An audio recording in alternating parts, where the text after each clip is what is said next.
This is Analytical Media. Today we're going to continue our search of the affective components in the critical thinking process. This should not be intimidating in any way. We're just talking about affect, emotional components in the critical thinking process. We're going to start with valuing truth above self-interest. You must value truth above what benefits you. Truth above everything. It's hard to be challenged. Your belief system, we tend to take that belief system and hold on to it, to maintain it because it works, it keeps us going. It's work for us. But we cannot maintain it if it's incorrect. We should not. So it would be good if it worked and we believe this and it's nice to be right and we believe something else and we want that to be right too. And so we ignore the truth. But we can't do that. We must value the truth above all else, and especially above self-interest. So think about that. If you hear something, you find out something, and it says you're wrong about something else, you must make the change. If you hated your sister because you thought she stole money from you, and then you find out that it's your brother who stole the money from you, and you've already ruined your relationship with your sister because you blamed her and she was innocent and blah, blah, blah, blah. Hard to admit you were wrong, but you need to admit it. Take those negative feelings you had towards your sister, transfer them to your brother, and mend fences. You need to believe the truth above anything else, especially anything that benefits you. The truth. You must hold yourself and those you agree with to the same intellectual standards to which you hold your opponents. In other words, whatever intellectual standards you have cannot just be for your opponents. That quick wit, that analytical mind, that sharp critique, that has to apply to you as well as your opponents. You can't close your eyes, you can't half think about it because you believe it, or your friends or the people you agree with believe it. You must use your intellect to slice and dice your opponent's arguments and your own, and your friends and the guys you follow on YouTube. You must use your abilities, your God-given analytical abilities, to dissect your opponent's arguments and to dissect your own. I hope that makes sense to you. Let's move on to the next affective component, accepting change. Accepting change. Critical thinkers remain open to the need for adjustment and adaptation throughout their life. Because critical thinkers fully trust the process of reasoned inquiry, they are willing to use these skills to examine even their most deeply held values and beliefs, and to modify these beliefs when evidence and experience contradict them. You must be willing to accept change. You don't build a value system like a foundation for life, and everything else builds upon that value system. You don't do that.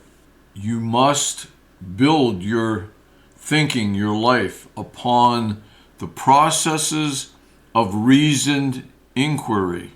Reasoned meaning logical reason. It's the reasoning that comes from logic. An inquiry simply means an analysis, looking into something. So the process of logical inquiring, applying logic to everything that comes up in life, including life itself, those skills, the ones that come from reasoned inquiry, your abilities of reasoning, logical reasoning, thinking, you're going to apply that to everything that you find in life, even your most deeply held values and beliefs. You look at everything. So that value system you build up, that belief system that you build up, is only valuable if it's accurate. And it's only accurate if it is truthful, if it describes reality. What's real is true, and what's true is real. So, your deeply held values and beliefs are only as good as they are accurate. Is it true that all Republicans are crooks? Is it true that all Democrats are crooks? You might believe it. It might be a deeply held belief because your dad hated those people and your grandfather hated those people, and they both described those people as crooks, no good, rotten, stinking, un-American. That's what they thought. And those thoughts are good if they're accurate. And how will we know that they're accurate? Using logical inquiry, reasoned inquiry. And if they're not correct, you modify those beliefs when evidence and experience contradict them. When you find out you're wrong through evidence and your life experience, that those people aren't all crooks, then you modify that belief that said they are all crooks. You modify it to say, no, there's some good ones of those. There's some good Republicans and there's some good Democrats. So you have to welcome change because you're looking for the truth wherever it takes you. No matter what you believe, no matter what, you have to be accepting of change. When what you believe is not accurate, and you know it's not accurate because of reasoned inquiry. It's not accurate because I've analyzed it. I've looked at it logically, reasonably. See the word reason? And it's inaccurate. Then you change it, no matter what. No matter your most deeply held beliefs, you change it. As much as evidence and experience tell you you should, prove to you you should. Maybe you're completely wrong and that comes out of your value system, or maybe you're 80% wrong and 80% comes out of your value system. But you're after that constant evolution, understanding of reality, penetration into the real world, and not the world of illusions and beliefs, delusions. You're looking for reality. What's the truth? What's the truth? Next quality, next emotional quality, or affective, AFF, affective. Empathizing. Non-critical thinkers, not critical thinkers, non-critical thinkers view everything and everyone else in relationship to their self. They fail to understand another's thoughts, their feelings, their behaviors, as critical thinkers do. Now, that quality of empathizing is a characteristic that is completely lacking in the psychopath. And as we have said before, there's no difference between the sociopath and the psychopath.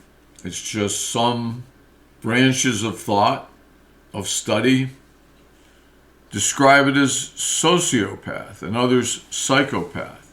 There's no difference other than that. It's just a matter of choice, what terms you're familiar with, comfortable with. The psychopath does not have empathy. They can't empathize. They cannot look at the world through somebody else's eyes. They can't feel what somebody else is thinking. Critical thinkers can. So what we're saying is that the critical thinker is like the opposite of the psychopath. And that's the truth. To really understand the world and to be healthy psychologically, you have to be able to understand another person's thoughts, like why they think that way. It's not enough to know they do think that way. You need to understand why they think that way. You say, well, I can understand why they think that. You have to try to understand another person's feelings. Try to understand how bad they feel or how good they feel or why they feel what they feel. But at least appreciate their feelings. Don't ignore them. You have to think about why they feel that way, what it means to feel that way, what it costs them to feel that way, what they gain from feeling that way.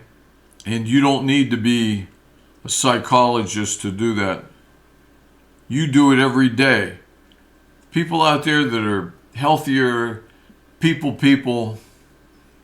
that like other people that other people like, and that could be any one of you, you do appreciate the feelings of those people around you. You're careful not to hurt their feelings because you know where they're at. It's a great advantage you have, and it's an asset to any relationship. And you need to be able to understand why people do what they do, the behaviors.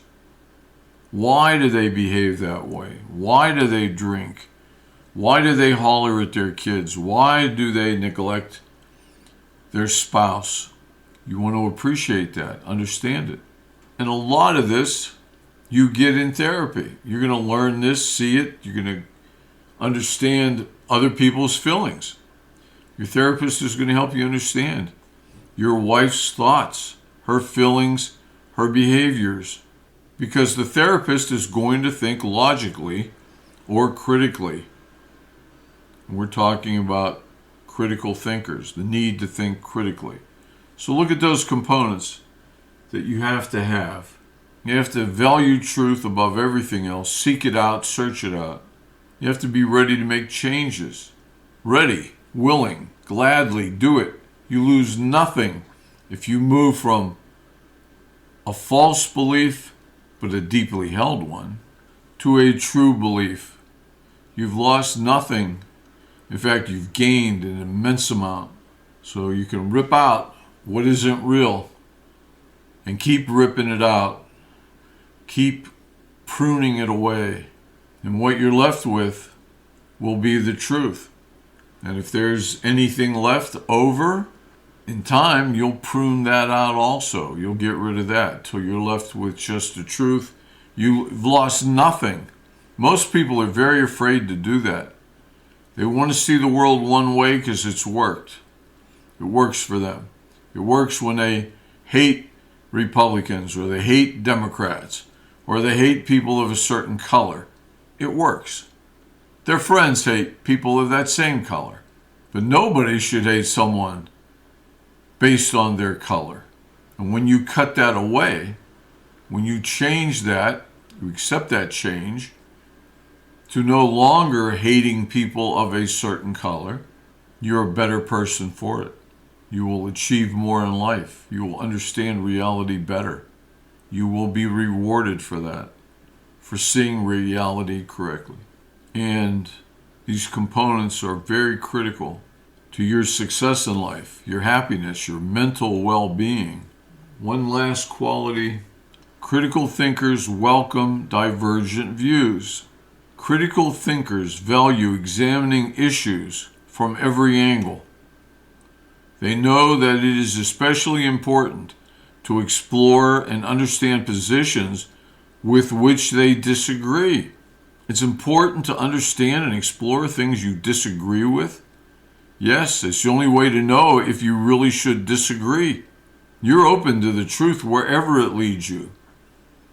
If the truth leads you into Republican headquarters, that's okay. And if the truth leads you into Democratic headquarters, that's okay. Because it's the truth. Let the truth take you wherever it will take you. It's your job to seek out that truth, to find that truth.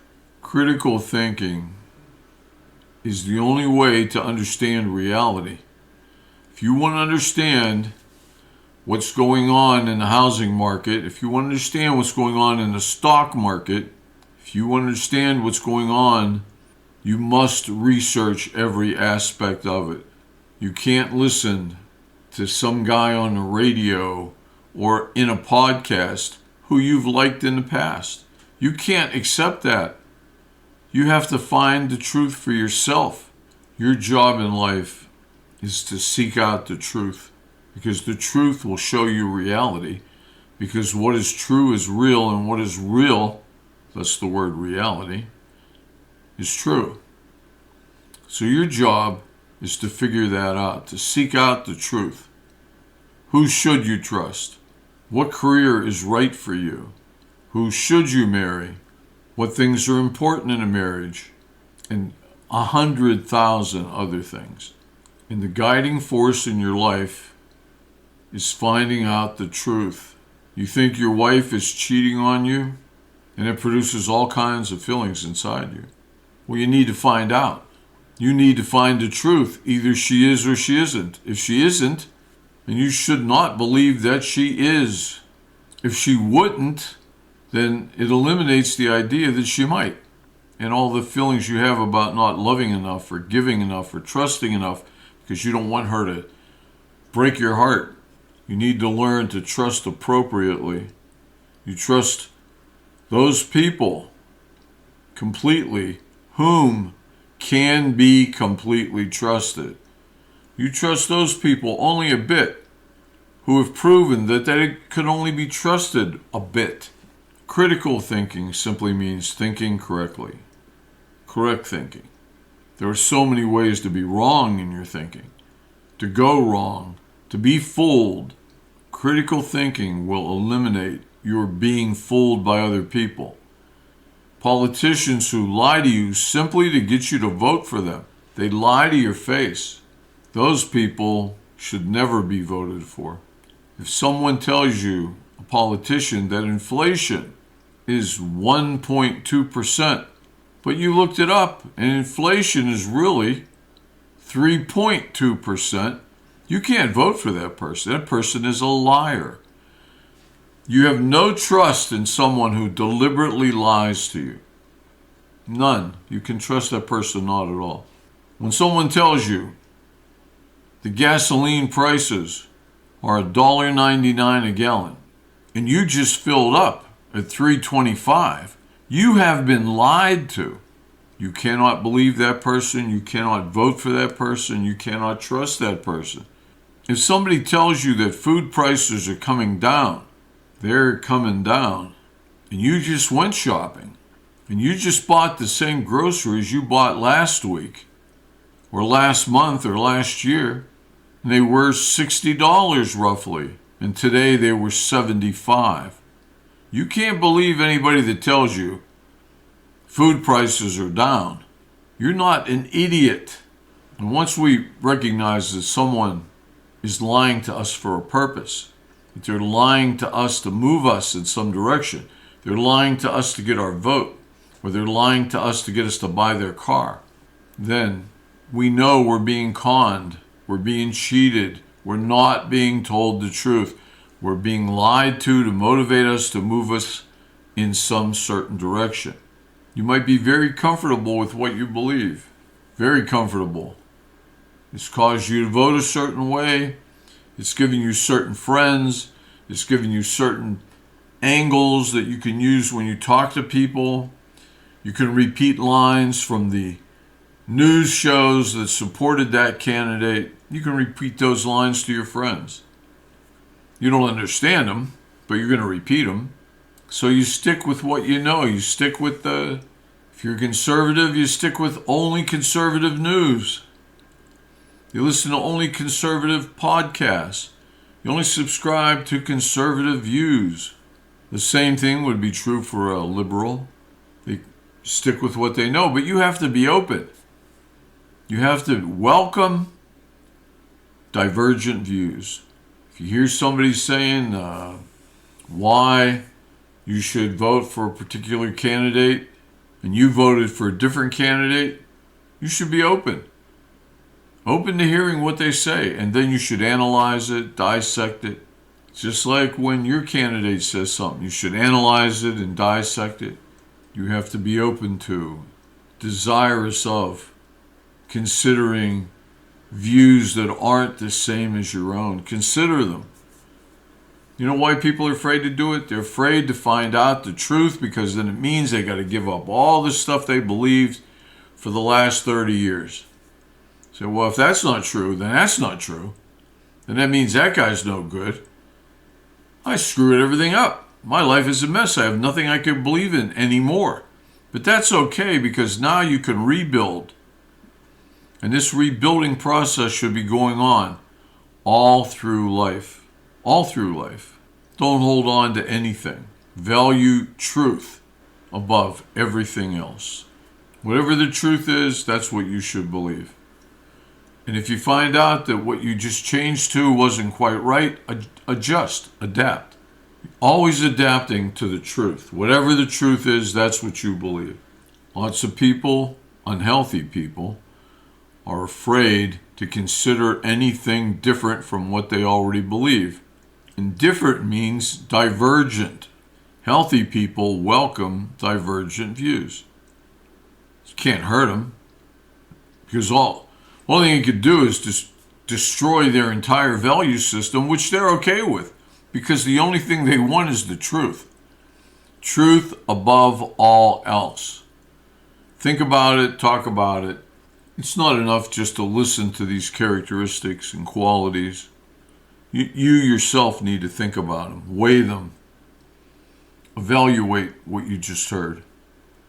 And that'll get you ready for the next part. By the way, this was part 5. And we have many more parts coming to give you the complete understanding of critical thinking. We are repeating nothing. This isn't a conglomeration of different views. This is one consistent view. So we're not repeating. We're going to give you Maslow's idea, then we're going to give you Jung's idea, then we're going to give you Freud's idea. No, this is just one critical thinking idea, which is not associated with any one person. This is work of itself, by itself, for itself. This is Analytical Media. We hope this has helped.